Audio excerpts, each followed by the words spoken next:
Good morning, everybody. Kia ora. It's wonderful to be here. If I break into any words of Spanish or Rapa Nui, it's because as the Pew Kermadecs project, we're currently hosting 20 people from Rapa Nui, Easter Island in Wellington, and I've spent the last 5 days kind of totally immersed in the Spanish world, so I'm feeling sort of slightly discombobulated at the moment. It's really a pleasure to be here and to have this conversation and continue our conversation of some months ago. Pew Charitable Trust, as Jenny says, is one of the more significant charitable trusts in the United States and therefore, I guess, in the world. Traditionally, it worked in the spheres of education and health in the domestic United States. And if any of you read The Economist, I think on a weekly basis you'll open the pages and read the results of a research project by the Pew Research Centre on, and it will be on gender or democracy or communications. Pew funds a whole bunch of research centres in the United States. More recently, in the mid-2000s, the environment arm of Pew Charitable Trusts began to evolve as the issue of environment was seen to be a more and more critical issue globally. This was a little bit ironic for a family trust that was built on the profits of oil. The Pew family made a great deal of money through Sunco, and then in 1948, 7 family trusts that had been established for the children of the founders of that company were brought together to form Pew Charitable Trusts. That tension between where their money originally came from and the work that we do in the environment still remains. And over the course of the last year, as we've taken the Kermadecs exhibition around New Zealand, a number of very passionate and vocal young members of Greenpeace have taken me on about the guilt money that Pew is spending in the environment. It's a good discussion to have, but I think money that was earned and raised in 1929 but in 2012 is spent on the environment, that's okay with me. I don't feel too bad about that. Global Ocean Legacy is a program that sits within the Pew Environment Group. Pew Environment Group covers things like protection of the oceans outside of EEZs, so the high seas. We deal with Antarctica, we deal with climate change, we deal with fisheries. But the program that I work for, Global Ocean Legacy, has a pretty startling ambition, which is to create a network of the world's largest marine protected areas. You probably know, and I don't want to trip out too many statistics, but 71% of the world's surface is blue, it's ocean, less than 1% of it is fully protected. What is happening in our oceans today is just a travesty. So the ambition of GOL, as we call it, is to secure the protection of the most significant, most pristine, most unique ocean spaces around the world. We only look at creating marine reserves that are larger than 100,000 square kilometres. Just to put that in context, New Zealand's largest marine reserve at the moment is 7,500 square kilometres. My single goal, my single deliverable in my employment contract with Pew is to deliver the world's largest marine reserve, no small ask, within the waters of New Zealand's EEZ, which is a rather larger ask, given the current position of the government. But that ambition is replicated in Australia, where we've been working on the Coral Sea, we're working with the United Kingdom and the peoples of Pitcairn, we're working in French Polynesia, and we're working in Chile to look at protection of the waters around Easter Island and Salia Gomez, hence the visit of the peoples of Rapa Nui to Wellington at the moment. So GOL's ambition is huge. The reserves that have been created to date with the support of our program represent about 85% of the fully no-take marine reserves in the world. Our ambition is to have 15 large marine protected areas of somewhere between 200,000 and 1 million square kilometres each. Sadly, that will only push that less than 1% of the world's oceans protected to about 3.5%, but that's better than nothing. Very exciting, thank you.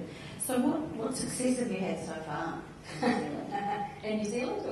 Well, we don't yet have the world's largest marine reserve, which means that on that scale, you would say I've failed, really. I've failed to convince the government that New Zealand should protect the Kermadec region. Just, I guess you all know where the Kermadecs are, but it's that large ocean space that we have in a sort of a bubble. If you go north from Tauranga, from White Island, there's a line of underwater volcanoes that take you all the way to Tonga. By virtue of the fact that Raoul Island sits about 900 kilometres north of White Island, we have a piece of ocean that is New Zealand's ocean that goes 200 kilometres out from Raoul. So we get very close to Tonga, and we have this big piece of ocean. That's us actually, well, we're on Raoul Island there. This video that we'll just run as we talk is the story of a voyage that I took with 9 artists, including Gregory, in May 2011 on the HMNZ Otago to the Kermadecs. And part of that was to work with a group of people who are some of our great communicators, writers and sculptors and painters, to capture the essence of the Kermadecs, and then in whatever way might evolve from that voyage to communicate that to New Zealand. And that's that voyage has evolved and transitions into all sorts of things, and I guess we'll talk about to the point that I think I'm probably an arts patron now as much as an environmentalist, which I think is a good thing, by the way. But all of this and all of the work that we've been doing with art and schools and science, with iwi, with the Ngāti Kuri in the far north, is yet to convince the New Zealand government that we should protect this region. But I think that's an important point about Pew. Pew is in this for the long haul. So Pew funds Global Ocean Legacy, Pew and its funding partners, and we can talk a little about the partners that we work with. But they fund that single ambition, get the New Zealand government to create the world's largest marine reserve. I'm essentially allowed to do that any way I see as appropriate. If I'm still here in 20 years' time trying, they might have decided my methods are wrong. But their investment is in the ambition. It's not in a particular series of projects or activities. And it's not in a set of, I mean, you've got a very big outcome, but the outputs are up to you. Pretty much. It's pretty much. Yeah. So if you think about the role of philanthropy in this, and Gregory, you might want to chip in at some point on this, but this is a really unusual way for philanthropy to evolve.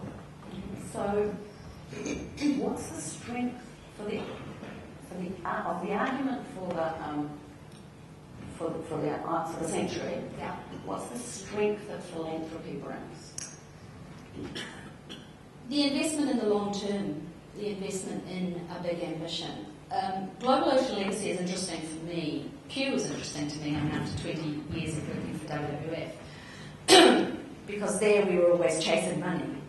Here, Pew tends to have a rather significant amount of money. But they are very determined that you focus on achieving that ambition, that big ambition. Global Ocean Legacy is different even within Pew, because we're not just spending our money. The Global Ocean Legacy Initiative brings together 10 donors, some of the big donors around the world. So we have a partnership of donors. I think we're 10 at the moment. So we have things like the Oak Foundation, the Bloomberg Foundation, the Sandler Foundation. We have a number of wealthy individuals. That group of 10 people have all put their money in a pot. I think it's 2.5 million each every 3 years. I think we kind of work at about a $35 million budget over 3 years. They then, they're basically investing in Global Ocean Legacy. And we then, our commitment to them is we will do everything we can to deliver this big ambition of ocean protection and ocean conservation. I've never had to fill in a log frame. I've never had to, over 2.5 years, seriously, I've never done a project report. I have never had a budget. That's a bit scary though. And I have never been asked, why did you take 9 artists into the ocean? Oh, it stopped. Oh, it started again. You know, why did you take 9 artists into the ocean? The next year, we supported the Circular Lake Trust to take 30 young people and 6 scientists up to the Kermadecs with the New Zealand Navy.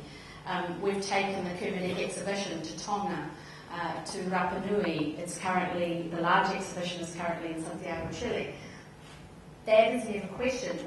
The whole concentration of those 10 donors is the big ambition. And then they trust us. They trust us to deliver that.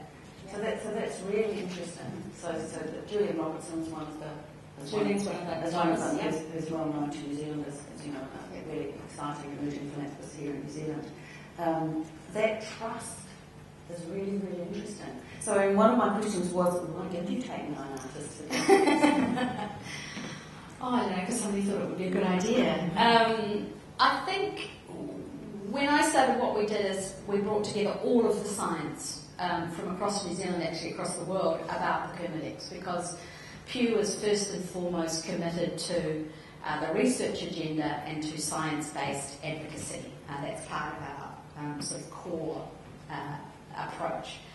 And we've done the science, and there's no question that the Kermadecs is actually one of the greatest ocean spaces on the planet. And in fact, in 2010, National Geographic and the Census for Marine Life, which is the most significant census of the marine environment ever done, had said that the Kermadec region of New Zealand was one of the last 18 pristine ocean sites on the planet. So there was no doubt that this is a special place.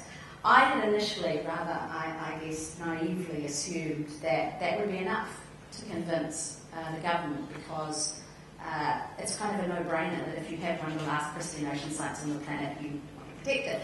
But I was a little misplaced in that assumption. So then you begin to think about, how do you connect the story of the Kermadecs to the New Zealand public, to the constituency of the government?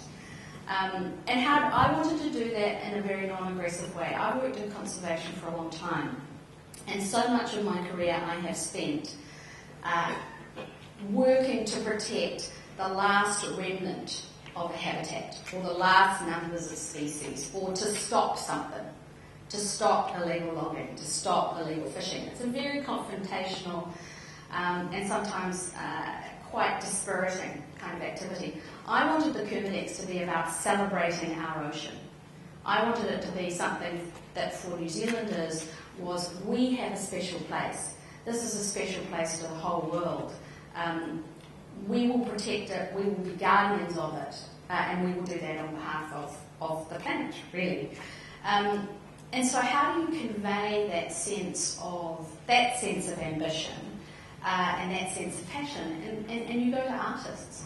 You go to people who communicate with passion, but also they communicate in different ways. They have different voices. They connect with different constituencies. And so I was very, very lucky to meet Gregory, who gave me a list of 9 people, 9 extraordinary people, all of whom, I guess because he's really persuasive, said, yes, we'll go on a Navy ship to this place which we don't know very much about.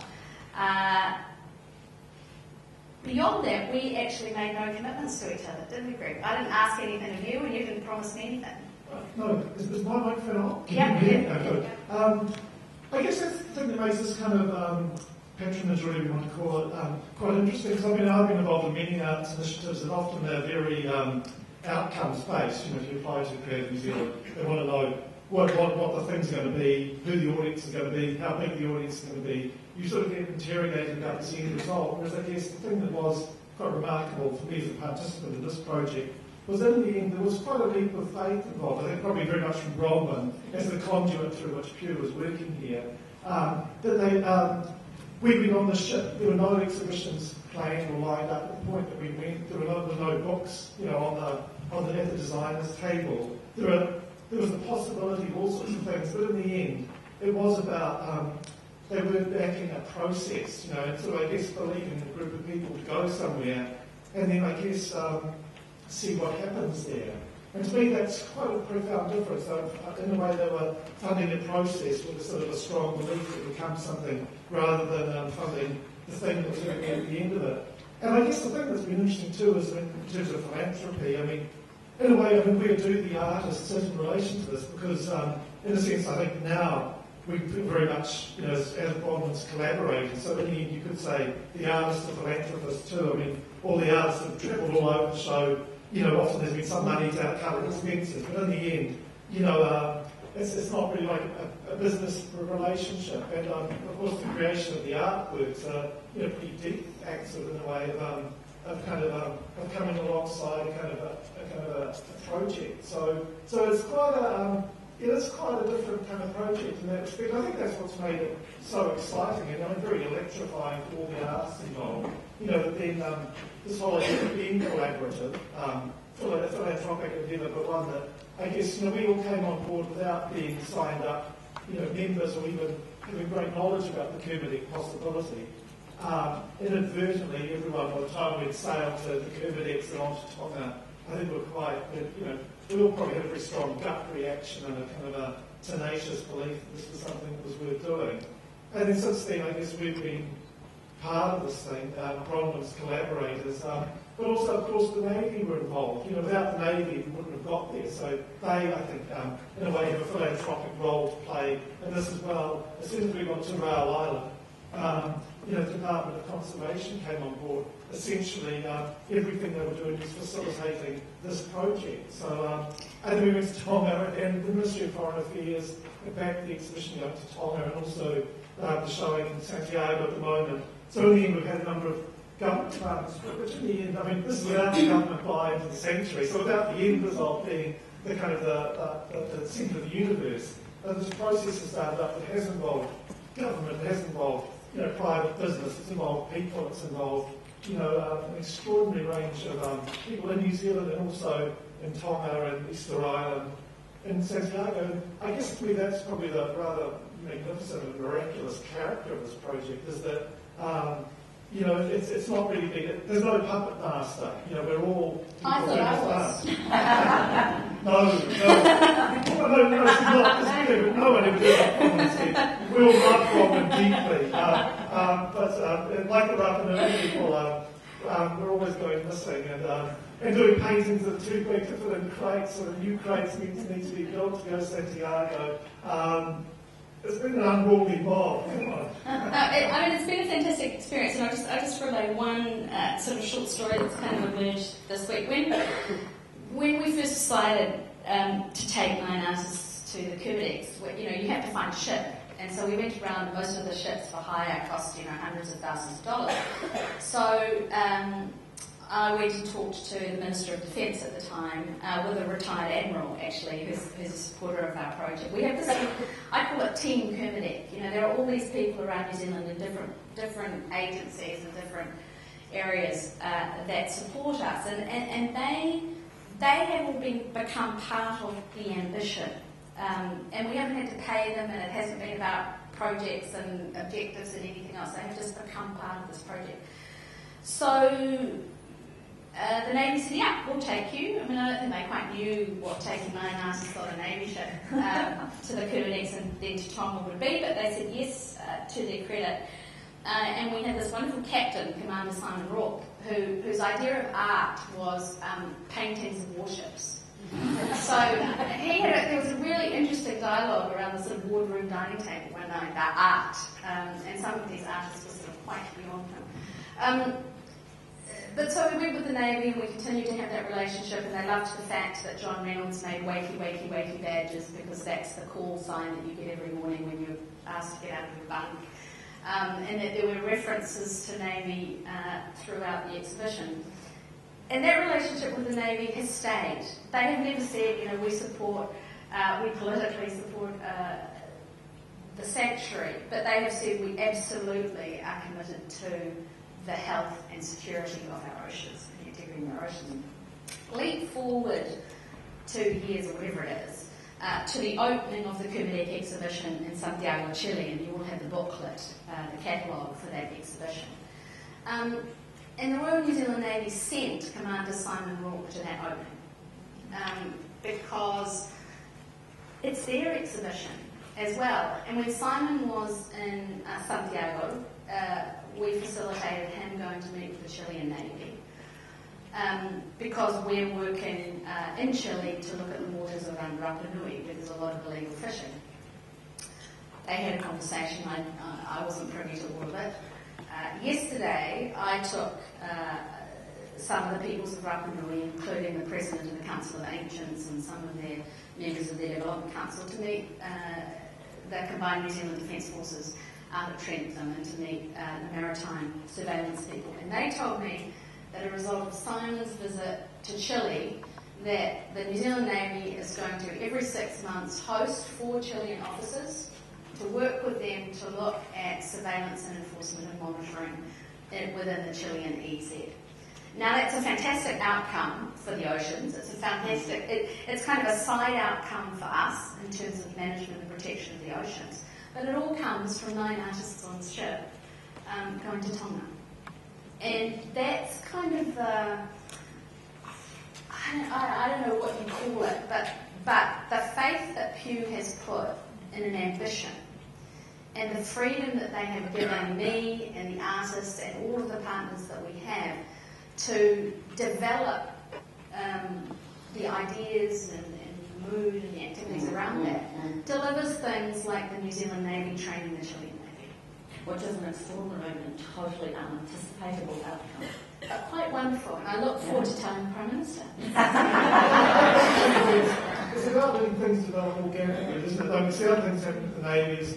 We're doing a show about the Kermadecs project and the Navy specifically, which is going to go on at the Navy Museum in Devonport at the very end of this year. So they want more of the art too. So you can kind of see this whole project has real identity. It's broadened, I think, the naval perception of culture.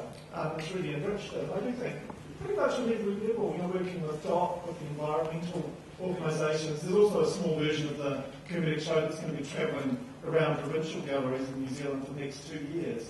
And in the end, everywhere it goes, it gets conversations across disciplines, And I guess that's the thing with the philanthropy, perhaps you drop money, I guess, in one place, on modern dance or something. But often I think with projects, and perhaps this project in particular, because it has been such a live wire, it just sort of keeps on joining itself to other cells, to the Navy, to Forest and Bird, to all these other things. And so you get people thinking across their subject areas, and you get, your Commander Simon on the ship who was in Santiago, he loves the art now, this guy, and he's actually offered to take us all up to a rail island any time when he's given command of the ocean. Any time we want, he says. So we can all kind of hitch a ride on the ship back up there any time we like, as long as he's the captain. So these are quite phenomenal outcomes. I mean, as an artist, you often feel you're in quite a little ghetto, and something like with the Navy, you're seen as something, about as far away in the known universe as you could travel. But it seems to me with a project like this, and I mean, this is a singular project, but there are lots of other projects. I think some of the best projects that are going in the art world at the moment are ones that do jump the boundaries, that connect it with other things. I think it's fair to say that this project has, this process has pushed the boundaries of Pew a little bit as well. So I would say that there is a sort of essential New Zealandness about what we're doing. And sometimes I get pulled up a little bit. I'm like, what do you mean we have to spend X amount on X more crates to send another John Poulet painting to Santiago? But even with those questions, and even with having pushed their boundaries a little bit, the essential commitment of Pew, and I think this is what's really important, is to the end goal. And that investment and that trust in the people that they've identified to move a country, to move a government, to move a people towards that, that they're prepared to say, you have an environmental ambition, but invest in art, invest in relationships with the Navy, invest in working with schools, invest in Rapa Nui. And we believe that you'll get there. And that's you have to have the belief of your funder, those 10 funders who put their there are millions in the pot. What I have to do is I have to keep their faith. You do. You know, maintain their trust and show them that we're making progress. Beyond that, they're not questioning me about the little stuff. They're really focused on the big stuff. Yeah, which is really interesting. I was going to make a personal comment, which is that I was completely unaware of the Kermadecs campaign until I got given the book and then went to the exhibition. So that's, and I'm a relatively well-informed citizen of this country. And here in Wellington, you know, I think 51,000 people saw the exhibition at the City Gallery. And, you know, no NGO you can't do very much in New Zealand to get 51,000 people to pay attention to you. So, you know, through the art, I mean, the art has been, my boss in Washington calls it the gift that keeps on giving. The experience of the artists, Greg hopped on the ship with 9 plates, printing plates, right, for etchings. And his kind of, he had said to me, oh look, I think Bron will get, you know, 1 etching out of each of the artists, and that'll be great. And I thought, that's fantastic, the Kermadec portfolio, you know, we'll have these artists, we can give them out, do stuff. You know, we've now got sort of 3 exhibitions touring the globe, and the artists keep creating. But in doing so, they are communicating about the Kermadecs, they're communicating about the importance of the ocean, they're communicating about cultural connections, Pacific connections. Our experiences in Tonga and Rapa Nui have been quite extraordinary. There are people in New Caledonia who want the exhibition to go there. It has connected New Zealand to the Pacific, which is why the Ministry of Foreign Affairs and Trade have supported the exhibition. So, you know, if I was to sort of drop that pebble in the pool, you just wouldn't get the ripples in a single pool. I think we've probably covered about 20 pools now. And that's the power of Pew's investment in its ambition. And I think the challenge for us who spend all our days doing this is actually not to overplan. Because you couldn't possibly have planned the eventual outcome. I do want to talk about the Super Lake Trust and the children going up, but then I want to open it to the floor. So please think of exciting and challenging questions. But tell us about Super Lake and why did you want to take the young people up and what the outcome is? Well, I think, you know, having taken the artists and having seen the forms of expression and response that they had to the space, the Sir Peter Blake Trust every year has a sort of a youth environmental initiative. And so they came to me and we started talking about the Kermadecs. So they wanted to, it was the anniversary of Sir Peter's death. I think it was the 10th anniversary of Sir Peter's death, and they wanted to do something very special. And so we started to talk about the Kermadecs. And essentially, initially, they wanted to know, how do you get there, what do you do, how on earth could you convince the Navy to take you? And so we joined forces, the Kermadec Initiative and the Sir Peter Blake Trust. They also were very keen not to be seen to be politically aligned with pro-sanctuary or not sanctuary. Again, it was about awareness raising, it was about experience, it was about young leadership. So we went to the Navy together and we got the HMNZS Canterbury. And then I decided to sponsor 6 scientists to go with the young people. And so the young students, Greg's son was one of them, got to do science. They caught sharks, they looked to tag whales, they collected seaweeds and urchins. And again, it's about informing, inspiring and challenging another constituency. So young people are so important. They're the future decision makers, and I think the Sir Peter Blake Trust does a fantastic job through the Youth Environment Program.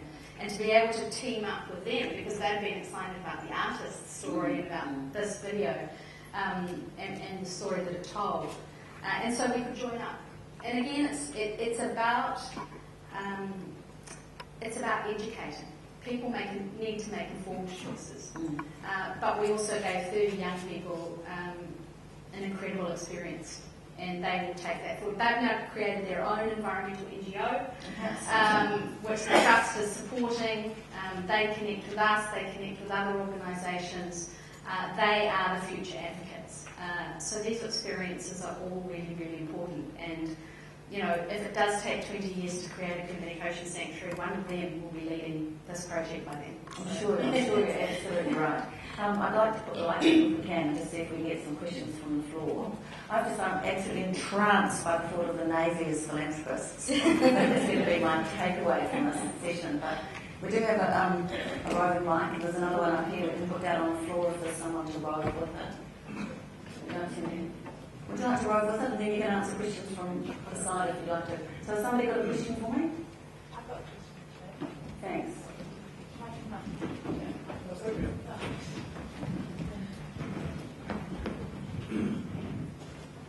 Hi, Robin. I'm Mary Donald from New Zealand, and I just wondered what your next move is with the government. You said that you couldn't wait to tell John Key some of the outcomes. Is there anything planned? So you made a few comments recently in Chile. I did, didn't it? They got me into trouble, actually. No, I mean, the thing about a process like this or an ambition like this is that your strategy is to continue to expand your audiences and to inform your audiences. So we run kind of a science stream of activity. I mean, I do a lot of work with NIWA and with the Department of Conservation and others. We've sort of got the artists stream. And then, part of my job is political advocacy. So I meet with the government, I meet with the mining sector, I meet with the fishing sector. Some of them like me, some of them don't. But all of those threads are woven together. So, my ambition for this year is to raise the temperature in terms of the discussion around ocean conservation in New Zealand. I'm yet to step over. I don't want to step over the line and make advocacy for a Kermadecs sanctuary about stopping something. I don't want to be out there saying we stop fishing, we stop mining, we stop oil and gas, because we actually need those activities within our EEZ. What I do want to say is there are places so special we shouldn't even be thinking about doing anything that's going to damage them. And we need to celebrate those places. And we need to celebrate them through young people and through art and through community and through iwi. And that's my message to John Key, and that will continue to be my message. I mean, the Green Party and the Labour Party have both committed to creation of the sanctuary. I'm one vote short in the House in terms of presenting it. The Greens have got a private members bill that's in the ballot.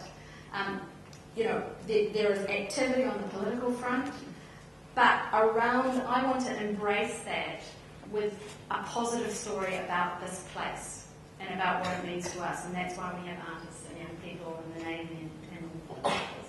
But every now and again I do make a few political statements. It's a really interesting challenge to us in philanthropy in New Zealand, because I think for most of us, our trusts actually veer away from what's been seen as political. So I think this is fascinating for us at this time, I think, in the sort of development of philanthropy in New Zealand. I think one thing about I think that's really important, but it's interesting. Pew considers itself to be non-partisan. Absolutely. It is not seen to be of the political left or of the political right. And it makes it very clear to us, the people who work for it, that we are non-partisan. What we advocate for, we advocate based on science and research and on an ambition for the future state of the planet. Right? That's our political colour, if you will. And so what we're doing in presenting this to the New Zealand government, and I think this is why, and Greg, I don't know if you talk about this, but I think that's why the artists as a group have made a statement in the support of the sanctuary, because it's not a political statement. It's a statement as New Zealanders. That's why Simon Rourke from the Navy can come to Santiago and be at the opening, because it's about being a proud New Zealander. It's not about being Green or Labour or National or anything else. And so that's my message. And that's, I think, that should be our ambition in terms of dealing in the environmental sector. Well, there's another P which is actually about something positive. Yeah. Do you want to comment, Greg? That's the only thing I know, sitting around with the artists from time to time since this project began. We have occasionally had this slightly horrifying thought, what if the government had declared a sanctuary immediately when we got back from our voyage? Then would the philanthropy have continued? Would we have had the exhibition in Auckland and Wellington and these travelling shows? And, so you have a cunning plan to stop it? I don't know, so in some ways I think Bronwen's big setback, or the slowness, I mean, which I can see is frustrating. It's frustrating for us too, but actually, on the other hand, I do think that the slowness of this decision to me has been what's made this conversation go longer, probably go wider, because if they declared sanctuary when we got off the boat, 2 years ago, most New Zealanders probably still wouldn't know where the Kermadecs Islands were, whereas this discussion, which has been going in the philanthropy, I guess, that's kept this discussion going, to me has been really important. Perhaps in a way, I think at the end of the day, when the sanctuary is declared, I'd like to think everyone would sit back and think that was 2 years of really valuable discussion and argument, and the country grew up, and the arts community became informed, and the environmental community went up to a new level, So I suppose that's the thing. I think this is a real New Zealand thing. I think we feel very enriched by this conversation. Yeah. I mean, we do tell that to people from Washington. They seem to look at us as though we're mad, sort of like we've lost the baseball game, but we're still enjoying it, or they kind of don't quite get it. But I do believe that quite honestly. Okay, thanks. Any other questions or comments from the floor? They don't have to be questions. You can challenge.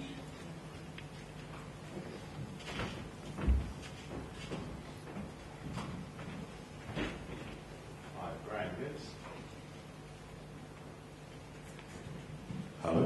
Hi. Graham Gibbs. I was a volunteer in Tonga in 73, 74. So one question is, that you mentioned Tonga quite a bit. Is there strong support for the initiative from the Tongan government? That's number one. Number two is, I visited Tofua in 74, which is a very isolated Tongan island. I just wondered if in fact that was part of the mission as well. Just to be clear, the Kermadecs initiative is, we only have the ability to convince the New Zealand government to protect waters within our own economic zone. So, we're restricted to our national territory. When we went on this voyage, the Royal New Zealand Navy was going from New Zealand to Raoul Island to do a resupply, and then they were going on to Tonga and into the Western Pacific for manoeuvres. So that's why we ended up in Tonga.